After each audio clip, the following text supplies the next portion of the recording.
Chào các bạn, lại là mình đây.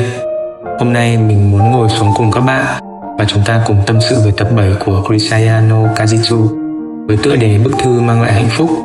Ở những tập trước, chúng ta đã chứng kiến Michiru với nỗi cô đơn và Yumiko với vết thương từ gia đình. Yuji, chàng trai bí ẩn dần len lỏi vào cuộc sống của các cô gái tại học viện Miyama, một nơi trông như nhà tù, nhưng cũng là nơi chữa lành những trái tim tan vỡ. Tập này đưa chúng ta đến với những hình ảnh của cô hầu gái Sachi, một cô gái luôn hết lòng vì bạn bè, sẵn sàng làm mọi thứ có thể với hy vọng đáp ứng nhu cầu của họ. Cô luôn đứng sau, lặng lẽ dọn dẹp và phục vụ, như một chiếc máy luôn hoạt động không ngừng nghỉ. Một mở đầu nhẹ nhàng nhưng đầy ý nghĩa. Sachi đang quét sân ngoài ký túc xá. Sachi, không nhanh chân là trễ đấy. Chào buổi sáng Michiru. Tôi rất cảm kích về sự quan tâm của cô, nhưng hôm nay là chủ nhật ạ. Thế à? Với cả bây giờ cũng đã hơn 10 giờ sáng rồi. Nếu có lớp học thì giờ cũng đã trễ rồi. Chết giờ, tôi đãng trí quá. Thôi kệ, về giường nằm tiếp vậy. Dạo gần đây Michiru ngày càng làm mấy trò ngố với tần suất cao hơn rất nhiều. Và không chỉ Michiru, còn cả Sakaki nữa. Và hai người họ cũng có vẻ rất vui vẻ, dường như không còn bị dao động nữa. Họ rất khác so với lúc trước. Có lẽ là do cậu ta. Sachi dường như cũng nhận ra sự thay đổi rõ rệt. Cả Michiru lẫn Yumiko đều đã thay đổi kể từ khi có sự xuất hiện của Yuji. Hai cô gái ấy đã có những biến chuyển tích cực hơn trong cảm xúc. Về phía Sachi, dường như cô cũng khát khao điều gì đó ở trong lòng mà chưa thể diễn tả. Cô theo dõi Yuji để tìm hiểu, và Yuji cũng phát hiện ra Sachi đang có ý định làm điều gì đó. Cũng không chỉ hai người kia, Amane dạo gần đây cũng bám theo cậu ta. Cả Makina cũng bị cậu ta cuốn hút nữa. Ai cũng thay đổi từ khi Kazami đến đây. Ai cũng vui vẻ cả. Không biết tại sao, đó đúng ra phải là điều tốt, nhưng mình lại không thể vui vì điều đó được. Có lẽ mình cũng nên thay đổi chăng? Nhưng mà liệu mình có được phép thay đổi không? Sachi với vẻ mặt buồn bã, cô thầm mong một sự thay đổi ở bản thân mình, nhưng cũng đắn đo về điều đó. Phải chăng Sachi cũng có những nỗi niềm riêng mà chưa thể giải bày? À, Sachin, coi tivi đi. Con nít thời nay chẳng có tính kiên trì gì cả. Bọn nó ngồi trong phòng tắm mà chẳng đếm được tới 100. Đây phải chăng là hệ quả của việc áp dụng giải pháp giáo dục không áp lực? Mồ, có phải bọn này muốn thế đâu. Bọn mình hãy trở thành người phụ nữ có thể đếm được đến 10.000 trong bồn tắm đi. Phụ nữ thì điều gì cũng có thể chịu được mà. Vâng. Và như thế, vô tình chỉ nghe một câu đùa của Makina lúc xem TV mà Sachi đã thực sự cố gắng để biến điều đó thành sự thật. Cô đã mệt lả vì ngâm người trong bồn tắm quá lâu. 2404, 2405. Sakchan, đồ ăn nguội hết bây giờ. Sakchan, Tất cả cũng tại tôi nói bậy. Xin lỗi nha. đã biết tính Sakchan thế nào rồi mà. Phải cẩn thận chứ. Sachin, Phải đi lấy thêm đá mới được. Tủ lạnh phòng tôi có đấy, lấy đi. Cảm ơn nhé. Makina giúp tôi nào. rõ. Yukun. Trong lúc mơ hồ, Sachi đã gọi Yuji bằng cái tên Yukun. Yuji ra khỏi phòng, sực nhớ ra dường như Sachi đã từng muốn gọi cậu một cách thân thiện. Yukun ư? Tôi gọi cậu là Yukun được không? Yuji dường như nhớ lại điều gì. Phải chăng hai người đã từng quen trước đó? Cuối cùng, Sachi đã khỏi ốm và có thể trở lại cùng với mọi người. Sachi ổn chưa thế? Tôi ổn rồi. Cảm ơn mọi người nhé. Xin lỗi vì đã làm mọi người lo lắng. May mà không có gì nghiêm trọng cả. Kazami đâu rồi? Yuji nghỉ học và một mình đi đâu đó mà không báo cụ thể với mọi người. Nghỉ rồi à? Hình như cậu ta phải chạy vặt gì đó. Sắp kiểm tra tới nơi rồi. Em ấy không biết à? Mình ghét kiểm tra. Yuji trở lại một nơi, một không gian quen thuộc, dường như đã nằm vỏn vẹn trong ký ức thời thơ ấu của cậu mà lâu nay cậu chưa có dịp trở lại. Đó là khu vui chơi gần nhà. Tại đó, cậu thường gặp một cô bạn thân, đó chính là Sachi. Yuji nhìn theo bóng dáng của hai đứa trẻ, chợt cậu hình dung ra tiếng gọi thân thuộc của cô bé năm nào. Yukun. Sakchan. Sau khi tan học, hiệu trưởng Chizuru thông báo sắp tới sẽ có bài kiểm tra. Michiru vì ghét những việc đó nên đã buột miệng nói với Sachi rằng cô ấy hãy loại bỏ bài kiểm tra. Một điều nghe chừng chỉ là trò đùa và ai cũng nhận ra điều đó. Nhưng khi nó được tiếp nhận bởi Sachi, điều ấy lại trở nên vô cùng nghiêm túc. À, tại sao thi cử lại tồn tại trên thế giới này chứ? Phải rồi. Nè Sachi, Loại bỏ bài kiểm tra đi. Thế Bài kiểm tra ấy, chắc là cô có thể loại bỏ nó mà phải không? Sachi đắn đo một hồi, cô có phần khó xử, nhưng sau đó vẫn chắc chắn với Michiru và mọi người rằng mình có thể làm được. Nè, đừng có đòi hỏi điều phi lý để Sắc-chan buồn chứ. Chuyện đó tôi cũng biết mà. Có phải tôi nói thật đâu. không, cứ giao việc đó cho tôi, thưa Michiru. Mọi người đều có vẻ tò mò về quyết định của Sachi và không biết cô sẽ làm điều đó như thế nào. Yuji trở về, bỗng thấy Amane đang đứng trước cửa phòng và gọi Sachi ăn cơm. Sắc-chan, bữa tối xong rồi đấy. Sắc-chan, Chuyện gì thế? Yuji, Chuyện là thế à? từ lúc đó là cô ấy nhốt mình trong phòng suốt. Gọi điện thoại thì dẫn thẳng vào hộp thư thoại luôn. Loại bỏ bài kiểm tra. Cậu nghĩ sao? Michiru nói mấy điều ngớ ngẩn hàng ngày, và theo như lẽ thường, tôi biết là Sachi hiểu điều đó. Để cô ấy như thế cũng đâu có sao. Cậu nghĩ thế à? Tại cái chuyện nhà tắm nên tôi mới hơi lo. Thế thì lát nữa tôi sẽ nói chuyện với Sachi. Nhưng mà... Thế thì đành làm phiền cậu ta vậy. Cứ giao cho Kazami xử lý. Kazami, cậu có nghe câu chuyện về một cô gái đốt trường chỉ với lý do là muốn tránh bài kiểm tra không? Chưa từng. Có chuyện như thế thật à? Nếu cậu chưa từng nghe thì tôi cũng sẽ không đề cập chuyện đó nữa. Nhưng làm ơn hãy trả lời rành rọt cho tôi về chuyện này. Cậu không định để Komine làm những chuyện nguy hiểm, phải không? Nếu chuyện xảy ra thế, tôi sẽ làm mọi thứ để Sachi hoặc mọi người không phải gặp nguy hiểm, giống như những gì tôi đã làm với cô vậy. Thế nên, cho đến lúc đó, tôi muốn cô giúp. Cảm ơn Yumiko. Yumi, Sao thế? không có gì. Tôi rõ rồi. Thật ngại quá. Đêm đó, dường như Sachi đang toan tính điều gì. Có vẻ như cô đã có sẵn kế hoạch để loại bỏ bài kiểm tra sau những ngày nghiên cứu liên tục. Thoáng chốc có một chiếc mặt nạ phòng độc, phải chăng Sachi đang chế tạo một thứ gì đó không nên có tại đây? Mình phải là bé ngoan. Mình phải là bé ngoan.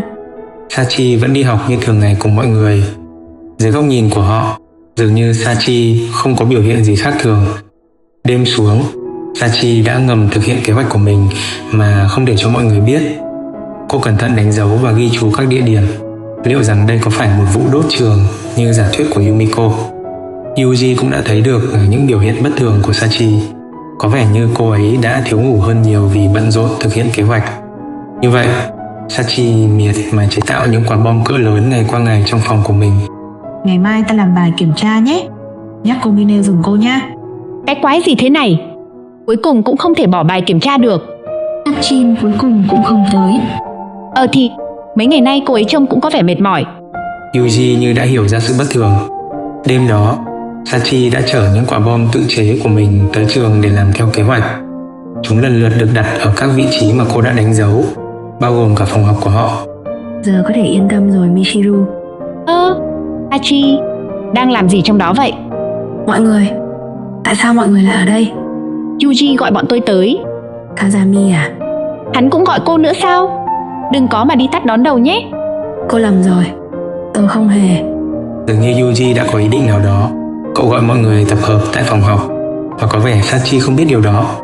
Cô vội hủy bỏ lệnh thiết lập trên các quả bom nhằm dừng việc đếm ngược. Nhưng không may thay, vì sự cố nào đó mà chúng không hề dừng lại. Nhắc mới nhớ, anh hai gọi mà mãi vẫn chưa tới. Chuyện gì đang xảy ra vậy? Mọi người, tại sao chúng ta không ra ngoài nhỉ? Hả? Sao lại thế? Yuji vẫn chưa đến mà. Thì cũng về đêm rồi. Có nhiều điều nguy hiểm lắm. Nguy hiểm? Là sao? Tôi xin mọi người đấy, hãy mau rời khỏi đây. Sắc-chin cư xử lạ quá. Vẫn chưa được khỏe à? Nghỉ cả ngày hôm nay mà. Không phải thế. Cô giấu bọn tôi chuyện gì à? B. Đừng có nghĩ ba cái chuyện vớ vẩn đó nữa. Tôi vẫn là tôi như trước giờ mà. Tôi thì lại không thấy thế. Cô cư xử lạ quá Sắc-chan. Về ký túc xá. Đừng động vào tôi. Mặc kệ đi. Nhanh ra khỏi đây ngay. Nhanh đi. Mọi người nhanh đi đi. Chuyện gì thế? Nhanh lên. Không còn thời gian đâu. Bình tĩnh lại chút đi nào. Ui ra. Chạy đi. Mọi người nhanh ra ngoài đi. Thời gian đếm ngược đã kết thúc, nhưng may mắn thay, vì lý do nào đó, mà quả bom đã không hề phát nổ. Đến đông đủ rồi nhỉ? Tôi nghĩ là chúng ta nên thắt chặt lại luật nội dung ký túc xá trước kỳ nghỉ hè.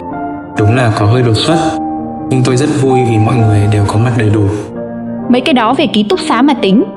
Thôi được rồi, mọi người về ký túc xá đi. Sachi, cô ở lại.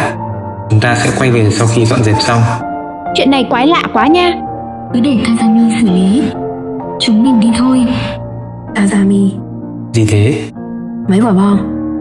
Đừng lo, tôi đã chỉnh để mấy quả bom bị vô hiệu khi đồng hồ về không. Hả?